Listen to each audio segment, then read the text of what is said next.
अच्छा खातिन हज़रात, क्या अक्सर लड़के जो सूफ़ी टाइप होते हैं या नहीं होते, एक अहम सवाल है। और क्या जो सूफ़ी टाइप नहीं होते उन्हें सारी चीज़ों का इल्म होता है?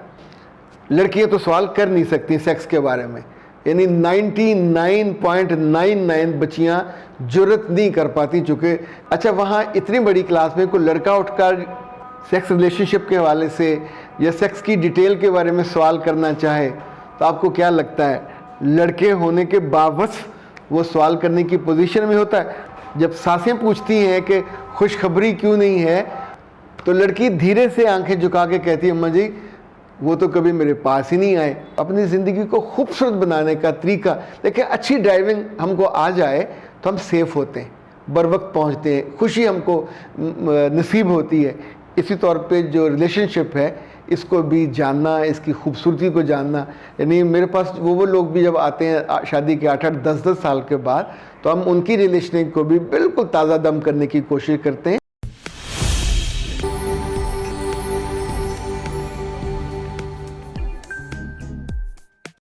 बिस्मिल्लाहिर्रहमानिर्रहीम। खातिन हज़रात, मैं हूँ अख्तर अब्बास और आप सबको मेरा सलाम पहुँचे। ये सवाल आज का बहुत ही मज़ेदार है। नियाज़ साहब ने किया, वो कहते हैं सर मैं सूफ़ी टाइप नहीं हूँ पर मेरा बेटा सूफ़ी टाइप है। अभी हम उसकी शादी कर रहे हैं और मैं लिटरली बहुत परेशान हूँ कि उसको कैसे समझाऊँ कि इस प्रोसेस में कैसे जाए। यानी मैं उसको तालीम देना चाहता हूँ, तरबियत देना चाहता हूँ, लेकिन मुझे खुद झिझक है। और झिझक की वजह यह है कि आज तक हम दोनों का कभी आई कांटेक्ट ही नहीं हुआ। मेरा बेटा शर्म हो या वाला है, वो आंखें झुकाए रखता है। अब मुझे बताइए कि मैं उसको इतने नाजुक मामलात पे, यानी उससे तो वो ये कहना चाह रहे हैं कि वो नॉर्मल घर के मामलात पे नहीं समझाया जा सकता। तो अब उसकी शादी होनी है। ये जो उनके साहबजादे हैं कई साल शादी को टरखाते रहे और कि नहीं करनी, क्या ज़रूरत है। अब उनकी उम्र 27 साल हो गई है। अच्छा खातिन हज़रात, क्या अक्सर लड़के जो सूफ़ी टाइप होते हैं या नहीं होते, एक अहम सवाल है। और क्या जो सूफ़ी टाइप नहीं होते उन्हें सारी चीज़ों का इल्म होता है? यानी जो मेरा जवाब अगर है तो बहुत बड़े सवालिया निशान के बाद है। चूँकि इतने बरसों से पर्सनल काउंसलिंग करते हुए ये सबसे ज़्यादा जो हैरत वाली चीज़ें, जिसे आप कहते हैं मुनकशिफ हुई। लाइक आप मेडिकल कॉलेज में पढ़ते हैं और जिस वक्त आपकी एनाटॉमी की क्लासेस होती हैं पर वो जिस्म के हड्डियों पे और साख्त पे है, रिलेशनशिप पे वो भी नहीं है। जब वो क्लास होती है लाइक तो उसमें भी बेबी पैदा होने का प्रोसेस है, रिलेशनशिप का प्रोसेस नहीं है।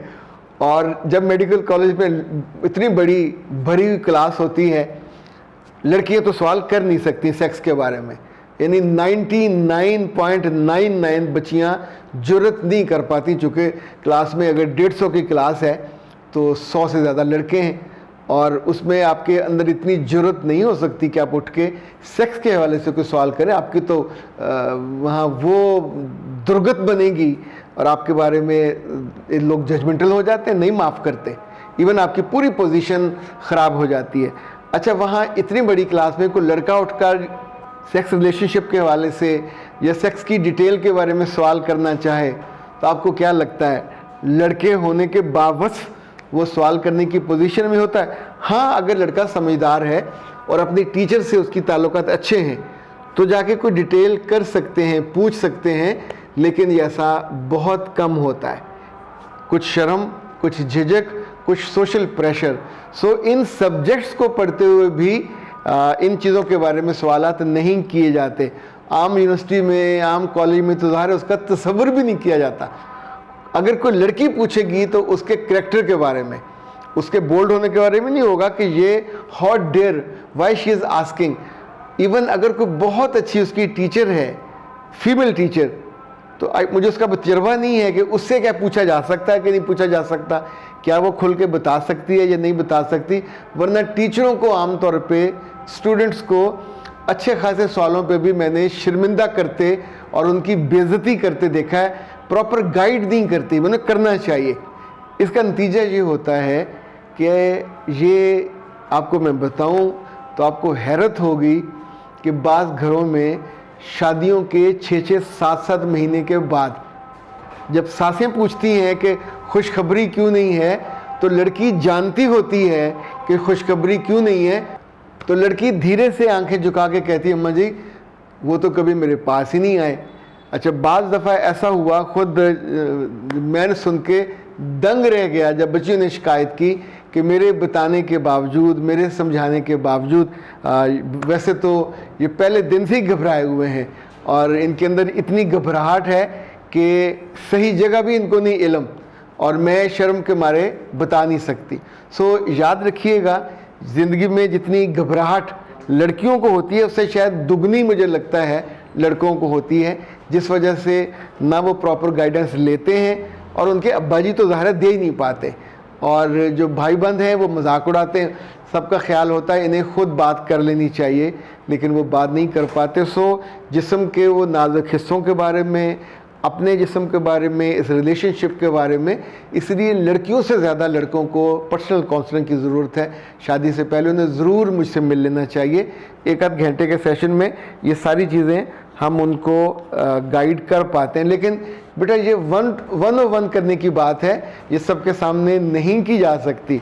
मैं अपने आप को इस बात पे कायल नहीं कर पाया अब तक कि ये सबके सामने करनी चाहिए। इसलिए ये जो सवाल है कि बेटा सूफी टाइप है, तो जो सूफी टाइप नहीं होते उनको भी अकल पूरी होती है, पूछ नहीं पाते, और अपने हम उम्रों से पूछते हैं तो सबके जो गलत तजर्बे होते हैं, मतलब अब सोचिए ना, अगर किसी ने भैंस को मिट्टी का तेल पिलाया था और उसकी भैंस मर गई थी, तो वो अगले को वही बताता कि मैंने मिट्टी का तेल पिलाया था, तो उसकी भैंस भी मरेगी।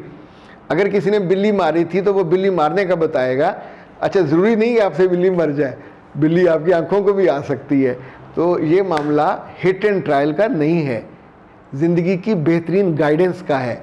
और प्री मैरिज काउंसलिंग और पोस्ट मैरिज काउंसलिंग, अगर आपकी शादी हो गई और अब तक आप बहुत सी चीज़ों को नहीं जान पाए और टामक टोइयाँ मारते हैं, तो अपनी ज़िंदगी को खूबसूरत बनाने का तरीका देखिए। अच्छी ड्राइविंग हमको आ जाए तो हम सेफ़ होते हैं, बर वक्त पहुँचते हैं, खुशी हमको नसीब होती है। इसी तौर पे जो रिलेशनशिप है इसको भी जानना, इसकी खूबसूरती को जानना। यानी मेरे पास वो लोग भी जब आते हैं शादी के 8-8, 10-10 साल के बाद, तो हम उनकी रिलेशन को भी बिल्कुल ताज़ा दम करने की कोशिश करते हैं। ये ईमान का हिस्सा है, ज़िंदगी की खूबसूरती है। आपको अंदर से आपकी रूह ताज़ा हो जाती है, और आपको क्या चाहिए। लेकिन जी नया गिफ्ट आया है, ये पाकिस्तान हर्बल वालों का, ये एक नया उनका प्रोडक्ट है, ये भी है वाइटनिंग किट है, विजाइनल वाइटनिंग किट। ये बच्चियों के लिए जिनकी शादी होने वाली हो या जिनकी शादी काफ़ी अरसे से हो चुकी हो और क्रीमों की वजह से उनका जिस्म वहाँ से भद्दा हो गया हो, बदरंग हो गया हो, ब्लैकिश हो गया हो, उसके लिए ये बहुत उम्दा। हाँ, इस डिब्बे के साथ भी वही उन्होंने बड़ी खूबसूरती से लिखा हुआ भेजा है, vaginal whitening kit, peer package कहते हैं गिफ्ट वाले पैकेज को। Akhtar Abbas life coach family, नीचे उनका फ़ोन नंबर है 0300 041 9942, साथ उनका ईमेल है और व्हाट्सएप है। बेटा ये है विजाइनल वाइटनिंग मास्क, बहुत इफ़ेक्टिव है, इसका फीडबैक बहुत अच्छा है। चूँकि पाकिस्तान में अपनी तरह के ये पहला और मुनफरद है। इसने हज़ारों बच्चियों की शादी से पहले और इसी तौर पे हज़ारों का ही जो मुझे इल्म है शादी के बाद, जिनकी ज़िंदगी, आपका अपना वजूद खूबसूरत हो तो ख़ुद आपको भी अच्छा लगता है, आपके लाइफ पार्टनर को भी अच्छा लगता है। ये उसके साथ 2 पैकेट्स होते हैं रोज़ वाटर के। अच्छा, ये मुझे पता नहीं कि आपके पास वो इसी डिब्बे में गिफ्ट वो आएगा या किसी और चीज़ में पैक करके भेजेंगे, मुझे तो बहरहाल इसी डिब्बे में वो पैक करके भेजते हैं। आप सब लोग सलामत रहो, और वो लड़के जो सूफ़ी टाइप है, वो लड़के जो सूफ़ी टाइप नहीं है, उन सबको ज़िंदगी की हकीकतों को बड़ी शाइस्तगी से, उम्दगी से देख कर, जान कर, क्या कहते हैं, जान कर जियो, तो फिर ज़िंदगी आपकी ज़्यादा बेहतर हो जाती है। अख्तर अब्बास को दीजिए इजाज़त। अस्सलाम वालेकुम।